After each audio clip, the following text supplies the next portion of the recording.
What's happening, fellas? We just got back from Laconia in the DRV toy hauler, and I've got Chris Dougherty here from Dougherty RV Consulting. What's going on, Chris? Hey, how's it going?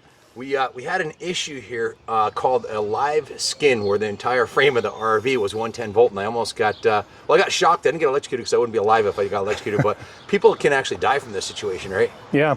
So what happens with this is it's called hot skin, and what happens is that you have a problem with the ground system, whether it's at the campground or within the RV itself, and it allows the chassis or the metal parts of the RV to become energized.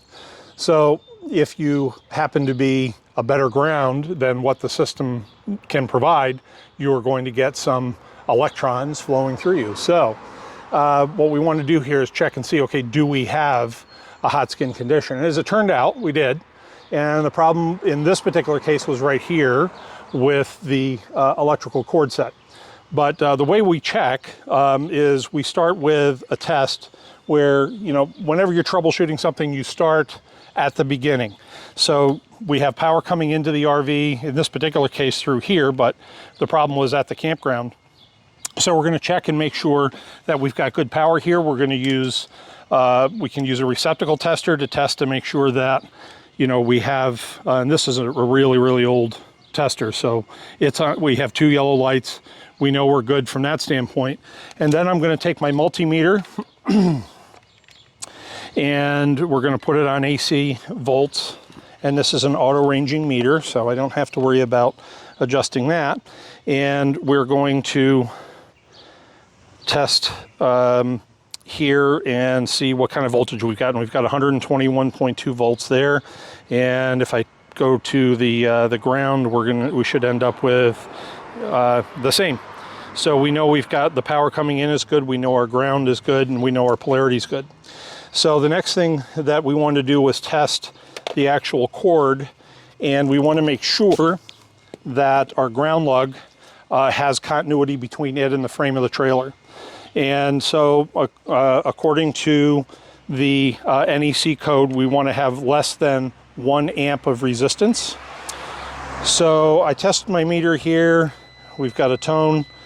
And so now what I'm going to do is I'm going to put one probe onto the ground here, and I'm going to put the other one on bare metal in the RV.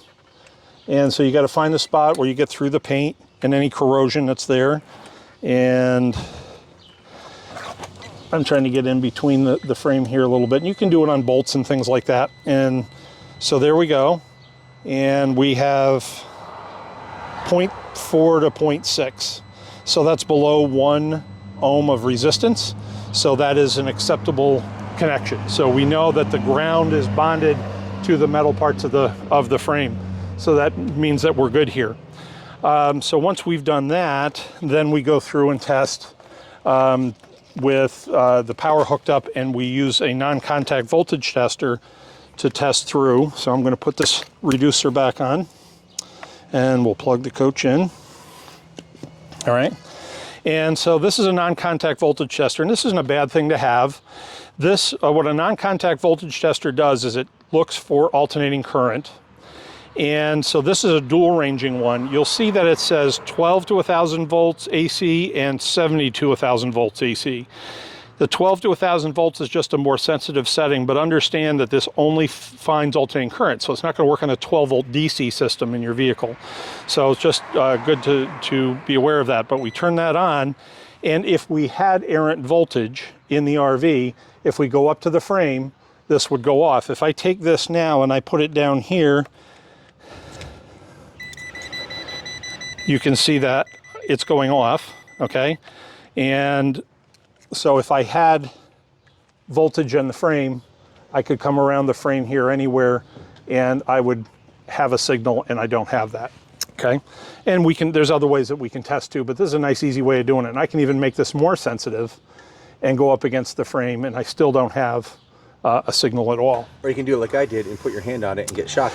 Well, you can absolutely do that. I didn't know better. But you know, I had an RV that I was servicing at a fairgrounds one time, trying to fix the slide out, and I put my arms up, and my forearms touched the frame, and I got a good bite this out can of be it. deadly, the 110, right? Unfortunately, it can be. So there was an incident with a child that the homeowner had the unit plugged in, as I understand, and it was plugged in into a garage or a swimming pool, whatever the deal was. And so the child came up in the backyard, barefoot, whatever, made contact with the RV and was electrocuted. It happens every year, you know. Yeah, so you see that frequently enough. There's a lot of things built into the electrical system of the RV to prevent that. So the way that the circuit breaker box is wired and so forth, it's designed to go back to the utility and to complete the circuit. So it should be grounding out to that. But if you end up with a problem, and what happened with this rig is right here. So right now it's working fine because we fixed it with a new cord set. But if we take, I don't know if we can see in here well enough, but we'll give it a shot, is in here, though, you'll see a little bit of carbonizing on those contacts, right? And so a little bit of black on there. And what happens is that especially when you're pulling a lot of power through this, 3 air conditioners running, TVs. Is that starts to heat up a little bit. And the contacts in here heat up. And as they do that, they expand or move a little bit, and they're pretty weak in these things. It's thin copper, and so what you start having is a little tiny gap between the springs of the contact and the cord and these, and it starts to arc a little tiny bit in there, and it starts to carbonize, and that's called a resistive connection. And so that's probably where the issue was, and you can see the little bit of burning on there, and there's a little discoloration, and there was on the other cord set. And so the contacts had gone bad. So by replacing the cord set, we were able to fix the problem. Guys, just a heads up, there were some symptoms leading up to this, but I wasn't smart enough or astute enough, or maybe I was preoccupied, I don't know, but I was having the power would go off inside the coach, and I'd have to jiggle this cord to make it, and it would reconnect, and I just thought it was a bad connection. But what I should have known with the discoloring and then the discoloring on the plug is that it was going bad. But I ended up we were cleaning the coach, I was washing it, and I was getting shocked. The whole aluminum on the exterior of the rig was live, and I was getting shocked. So yeah, that's not good. That's what'll happen inside these. A great replacement for this is a product called Smart Plug. And it comes, they have different kits, but it will replace this in here, and it replaces your cord set, and it's a much better, much stronger connection that goes in there. And I've done a few of those. You'll find them out there. We did them for Trailer Life magazine. We've done them for some RV Enthusiast and a couple of others. And so you'll see some stuff out there on it. It really is a good replacement for this. The terminals are much heavier, and there's no twisting or anything. It snaps in, locks in place. And then you just push 2 buttons on the side and pull it straight out. And it's also a waterproof connection, so that it has gaskets in it to keep it dry. So it's a better setup. I'm definitely gonna get that probably this winter. And and the other thing too, that was an indication, was using an energy management system. So what these do, there's 2 kinds of energy management systems you see in RVs. So you see something like this, which is controlling the power coming into the RV for any number of problems that you could have with the power. So an open ground, an open neutral, you could have high or low voltage, so on and so forth. And it'll shut the power off going into the RV. The other type is built into some RVs, and what that does is it controls the loads in the RV. So if you're hooked up and you start running out of power, it will selectively shut off loads in the RV. So it might shut off a third air conditioner. It might turn the power off to a washer, dryer, for instance, or something like that. So this is a good indicator. If you're having problems, you can go back to this and see, okay, the power's good coming into the RV. I know that that's fine, and it hasn't turned the power off. So I'm probably okay from the pedestal side. The problem's got to be, somewhere within the RV, and again, that's where we ended up here. So if I was on my game and I had that plugged in, this would confirm the problem was not the short power, it was my cable that lost ground, and that's why I got shocked. Yeah, and again, you know, a lot of campgrounds have been improving their infrastructure, so it's getting better. We're at Margaritaville. Everything's brand new. That's all. Yeah, that's a nice. campground. I've heard that's nice. Oh my God, you need to check it out. I gotta go. I gotta go. Tell the mayor that Ken sent you. Okay, you got Margaritaville. it. Okay, you got it. Jimmy himself. No, that's not him, but they do have a guy. He calls himself the mayor of Margaritaville, and he's the self-proclaimed mayor. He's got a big Volvo and a giant toy hauler and big Jeep. You can't miss him. Oh, fantastic. Well, we'll have to check that out.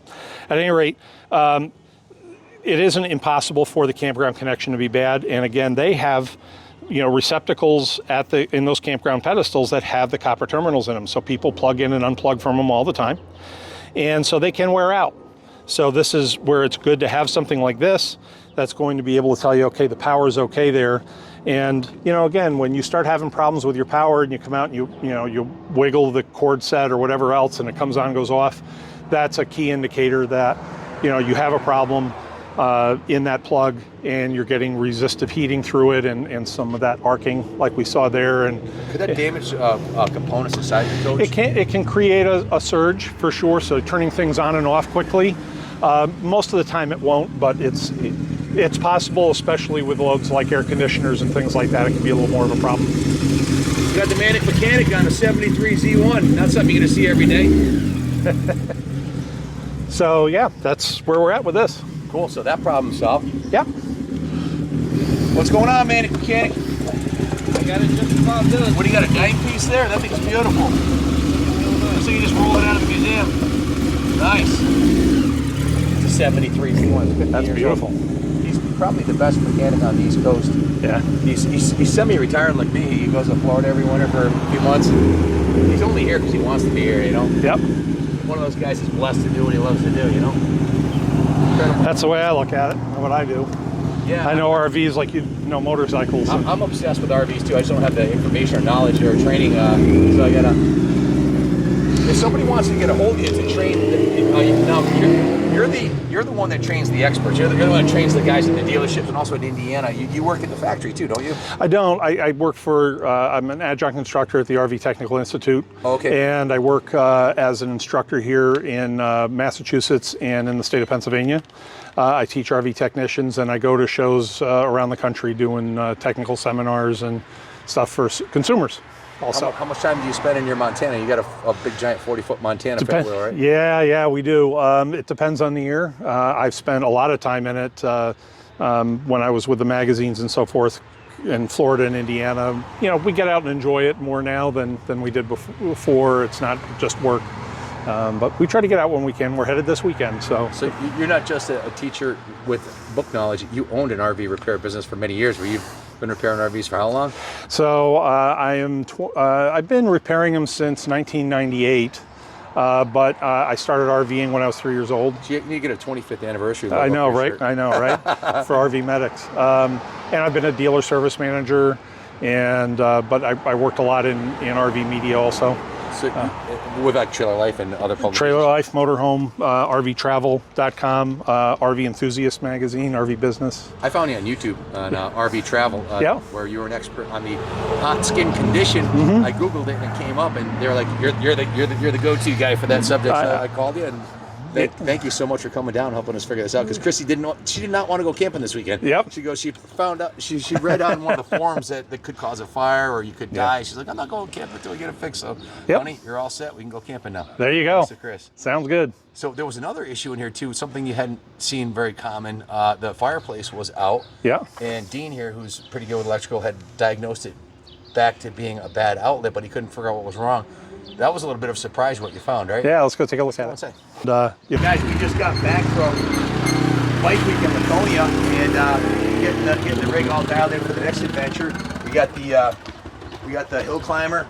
Wizard just went right through it, got it dialed in. Harley's all set, and we had to get the RV done because of this issue. The other issue we found inside here was not a big deal this time of year because it's summertime. But the fireplace in this thing is a lot of, you almost don't need the heater in here in the wintertime. The fireplace is awesome. It pretty much will heat this whole room up. How many, you know what this thing puts out for BTUs? They're not BTUs. It's they're usually a 1500 watt. Watts? Yep, 1200 or 1500 watt So heater. nice. They do. It They actually put looks some. like a fireplace too. So yeah, the outlet under there. This one plugs in this cabinet over here, and which is running series up to a receptacle behind the television. And there's no power to the outlet down there, but we came up here and took a look, and this outlet is working, but they didn't do a very good job of wiring this. So you can see even the outer jacket was pushed into the terminals. And these types of outlets are different than what you have in your house. So these are pressed in with a special press tool that they have at the plant. Would that have passed code at the plant, or was that in violation of like some, or not to standard? Well, from a safety standpoint, it's fine because it's the insulation is in there, and so it's not as though it's going to short out or cause fire or anything like that. But it isn't a great connection, so we and that's why it failed. I think so. Yeah, we're going to find out here in a few minutes. I'm going to take that apart and clean it up, and we'll see what we can do. Cool. Stay tuned.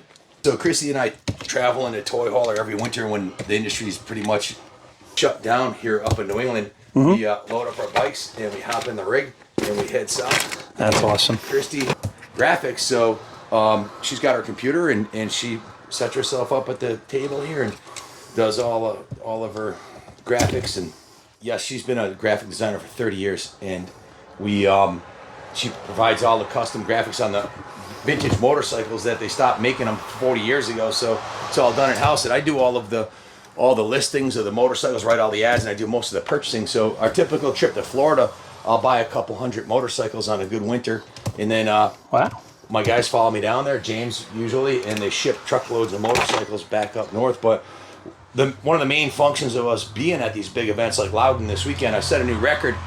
At Bike Week, we did 80 full feature length videos on different motorcycles and races and everything else. And having a rig like this where you've got everything you need to survive at the track, 100 gallons of water, 60 gallons of gas, so you can dry camp and run the generator pretty much for a couple weeks at a time if you're conservative.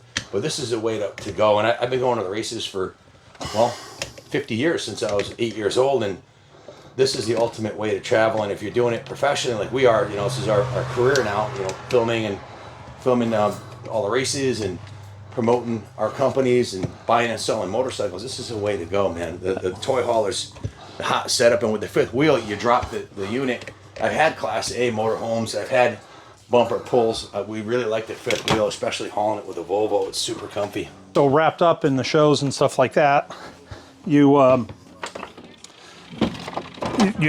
up having a little overload sometimes, and you just want to have a nice place to go back and relax. The best part about it is a little bit of Christy home. loves it. Yeah. So she's like, doesn't mind being on the road as often as we are, because it's kind of like you got a home away from home. We traveled with our two cats. Sadly, they both passed away due to one of cancer and old age. But we have a new kitten on order, so we'll be traveling with our new kitten neat. this fall once the new kitty arrives. Oh, very cool. But it's like having a condo at the track, really. A long time ago, they were saying, these things put up with an earthquake and a hurricane every time they go down the road. It's true too. And so you have to kind of keep that in mind a little bit and just say, you know what? We've got to, that's all good too. When you're doing 80 miles an hour, 75 on the highway, it's like a hurricane force winds, and you go over the potholes and stuff, and it's like, I don't know, I've heard someone say before what it was, but it's like going through an earthquake. Yep, it is. It's and so take your stick and brick house and do the same thing with it. And bounce it down the road. You see how many issues you have. Yeah, good luck with that one, And so that's a real real concern. Chris got this tightened up pretty nice. What did you do here? So again, if we take a look at it before, it was Mickey Mouse. Yeah. See the outer jacket from the Romex was pushed into the terminals along with the copper, and so it's just sloppy. And so what we did is we put the the contacts in the way they're supposed to be, and so everything's good there. So these receptacles, there's two bits to them. So you know, the walls in RVs are thinner than regular houses. For weight. And well, it's so they're well, they're just narrower walls, right? We don't have the big framing like you do in a house. So by using this is its own box, right? So you know, you take a receptacle in a house or a switch in a house, and you have to put it in some kind of receptacle box, and that's required by code. This is the box for it. Okay. All right. So this all the contacts are within this, so I don't need another box. And this is narrower, so this will hold on to the wall paneling on its own. So once I put this back in here, which I'm not going to do at the moment because I'm still looking here to find which, there's a bunch of receptacles up here that any one of them could be. There's actually 6 in the upper cabinet here. Yeah. So I've got to pull those out and see which one of them is. So are they wired in series or? Yeah, they could be. Yep. And I thought this one was the one to this receptacle down here, but it isn't. If one is bad, that would do it. If the neutral's out. Yeah. Or there's a broken wire. Yeah, absolutely. What do we got here, Chris? So what we've got here is textbook resistive heating. So this, you can see the neutrals here, okay? The white wires. Yep. You can see how it's all burned up? Yep. That's because that contact was bad. Okay. And so what we had up at the fireplace was I could get voltage to ground, and I knew the hot was good, but I couldn't get anything into neutral, so I knew it was an open neutral. So then I came out here, and on this slide out, they put the low voltage out of the slide box on that end, and they put high voltage or AC power here. So I came back to here, and I was able to test here and saw that I had good power. And the only circuit that I have on right now is the fireplace in the whole RV. So I was able to use my non-contact voltage tester to find this. And then I put my multimeter to this, and I saw, okay, I've got 122 volts, I think it is, to this, and 122 to this. So I know I'm good. So then it was tracing this back around, and this comes in the upper strain relief up here, and that's where I find all of this. And it's obviously messed up, just you can tell by the burn. Is that similar to the burn we had on the other cable, like the bad ground caused it to? Yep, so, you know, they use these crimp caps on here instead of regular wire nuts, and they didn't crimp it right. And so over time, you know, it's a 1500 watt heater, the fireplace is, right? Drawing some serious juice. So, yep, absolutely. And so this, you know, shook for a while and whatever else, and that's what it came down to. So this is a different circuit altogether. And this one up here, I've got to be a little judicious because I can't see it and I don't have. So, yeah, see, it's live. Yep, it's pretty well shot. So all of that's got to be taken apart and redone. Okay. Problem diagnosed. Now, what did you have to? You were checking inside first too, so there was a path you had to go down to end up out here, huh?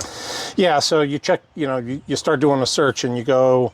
So I checked at the receptacle end, and I thought that originally that receptacle was wired in series off of another receptacle in the slide box, because very often they do that.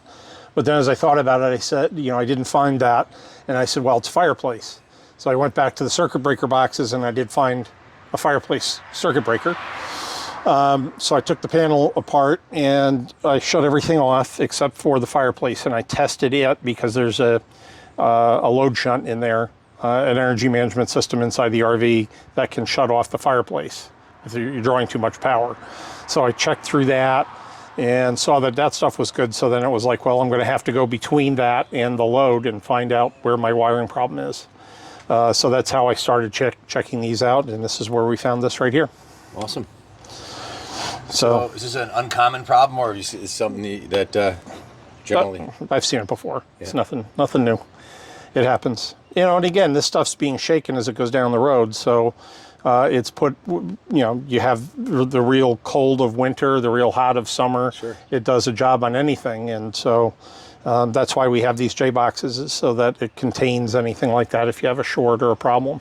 Makes sense. So what we've got to, you know, basically do with this is pull all these wires out, cut them back, and then, you know, get them back to good wire and good insulation, and then reconnect them. And then the fireplace will work. Then the fireplace will work. First, it'll be happy and warm. And there you have it. Even when it's 90 degrees out. Awesome. With the AC on. That's it. That's it. About halfway done with the repair. Chris, describe what you did so far. So we got all this out, and my Romex is a little bit short, but I got it back to good wire, and I'm hoping there's not any more I can really pull from the inside of the camper. So I got it back to good wire here. And then this guy we're going to cut right now. You can see how the neutral's all burnt, and that just, was resistive. So there's plenty of power going through this. This is a 14 gauge Romex here. The only thing that's running on this is that one, fireplace. So we're just going to cut this off. We'll clean this up. I've got plenty of extra here, and we'll make a nice connection in here once we get a few parts. Stay tuned. We'll have Christy toasty warm in no time. Mission accomplished. I had no doubt Chris, with his background and expertise, would be able to figure this out. We couldn't figure it out here, and we restore motorcycles for a living, but our electrical and RV experience is limited. Chris, you found two major issues. Yeah, so, again, we talk about RVs going down the road, and, things happen. So what we ended up tracing this back to is we had an open neutral in here, which was keeping our fireplace from working. And so we traced it back, as you saw, to the box, and we found that because of a resistive connection, the neutral had melted down in there. So we shortened that all up, cleaned it up outside, put those boxes back together, and we've got it set here. And then we had our problem on the outside with the shore power cord. So we did fix this with real wire nuts and electrical tape. So this should be good. Better than the original factory install. And we separated the wires, right? So you're not going to have a dead short in there. I mean, you never know if something gets in there or whatever else, but it should be fine. But we wanted to keep the hot and the neutral apart and make sure nothing was going to short up. And you cleaned up the factory messy wiring that was back In there. both of these, yep. So these two receptacles got cleaned up and put back together nicely. And the cabinetry and everything was put back. And then again, the only upgrade you can really do to the shore power cord is something like a smart plug, but you have a brand new cord now that, the 50 amp cords are a lot of money. So smart plug would be my next investment. yeah, next time you do that, that's a real, worthwhile upgrade. Other than that, it looks like everything's working, knock on wood, ready to rock and roll. Lord, thank you. So Chris, if somebody wants someone of your expertise to show up, what kind of projects do you do? So I do general consulting in the RV industry. I do primarily training and education for both consumers and technicians. So if you have any concerns or interests along those lines, we also do editorial. So shows, rallies, things like that. Give us a shout and let us know. You can find us at DoughertyRV.com. Yeah, that's and here's a picture of his card. If you want to screenshot this and save it in your pictures, give Chris a call. He's the best in the business. He will hook you up. Chris, thank you for making a problem we could not fix, and neither could any of the other local shops. One that fixed it in short order. Thank you so much. We got her done. I'm glad we could do it. Thanks for watching, everybody. God bless all of you, and God bless America. Thank you.